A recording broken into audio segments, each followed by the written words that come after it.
Казахстанские соцсети стали основной площадкой, где активно распространялись информация и видео земельных протестов, прошедших за последние 10 дней в нескольких городах Казахстана. Многие ведущие издания республики практически проигнорировали эти события.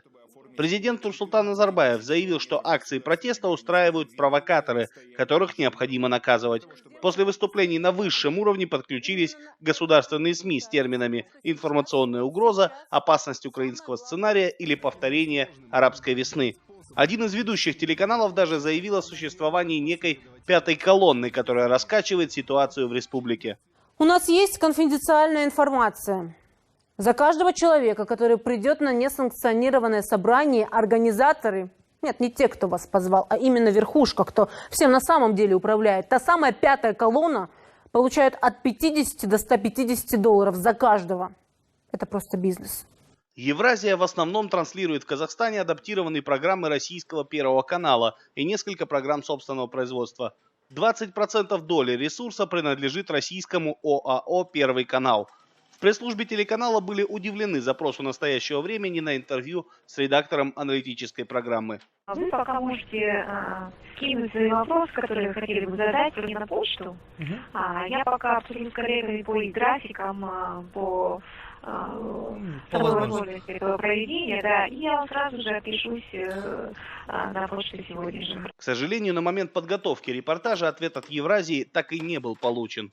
Один из организаторов митинга ВТРАО Макс Бакаев в свою очередь считает, что подобные заявления не должны озвучиваться в государственных СМИ без предъявления доказательств. Сам любитель конспиративных теорий, но вот в данном случае, я просто, будучи непосредственным участником этого митинга, я просто могу утверждать, что это логическое следствие всех предыдущих событий, которые развивались в Казахстане, в АТРАО. Это логическое следствие всех этих лет.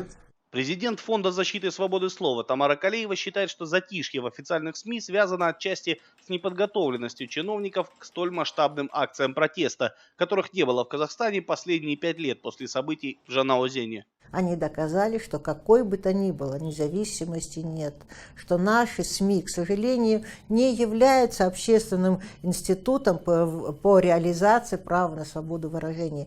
Они являются исполнителями воли заказчика, воли хозяина, которые, как всегда, как правило, аффилированы у нас с властью. Общеказахстанский митинг по земельному вопросу намечен на 21 мая. Во многих крупных городах поданы заявки в местные акиматы.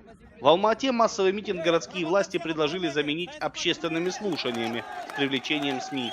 Предложение активно обсуждается в социальных сетях, дата слушаний еще не назначена. Дмитрий Беляков, Павел Энгельгард. Настоящее время.